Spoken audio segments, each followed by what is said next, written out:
किसान और आलसी बेटे। बहुत समय पहले एक गांव में एक किसान रहता था।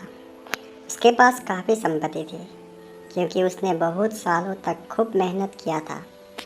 उसके पास बहुत बड़े बड़े खेत थे, पर वह बहुत दुखी था क्योंकि उसके बेटे बहुत आलसी थे। ना तो वो उसकी मदद करते थे, सारे दिन सोते ही रहते थे और अपना समय फालतू के खेलों में बर्बाद किया करते थे। एक दिन किसान बहुत बीमार पड़ गया। उसके बेटों ने डॉक्टर को बुलाया, जहाँ डॉक्टर ने कहा दिया कि आपके पास ज़्यादा समय नहीं है, आपकी कोई आखिरी ख्वाहिश हो तो पूरा कर ले। वैसे तो आलसी बेटे कुछ काम नहीं करते थे, लेकिन वह अपने पिता से बहुत प्यार करते थे। डॉक्टर के जाने के बाद वह सभी रोने लगे। अपने बेटों को दुखी देखकर किसान का दिल पिघल गया और कहा, चिंता मत करो बच्चों, मैं स्वर्ग में तुम्हारी रक्षा करूंगा और जिससे तुम्हें कभी भूखे ना रहो। मैंने खेत में सारा धन गाड़ दिया है। जब वह तुम्हें मिले तो तुम लोग बाजार जाकर उसे बेच देना।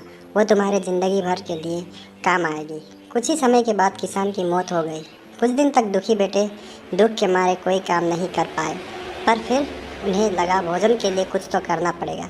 बेटों ने खेतों में खुदाई शुरू कर दी, पर वह उन्हें कुछ नहीं मिला।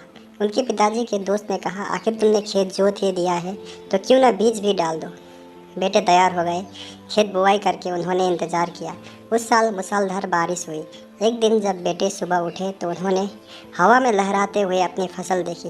यह सब देख उनकी आंखें फटी की फटी रह गई और उन्होंने कहा कि यही वो धन था जो पिताजी हमारे लिए छोड़ के चले गए। अगर हम काम करेंगे तो हम सभी कभी भी भूखे नहीं रहेंगे। इस कहानी से हमें यही सीख मिलती है। धन्यवाद।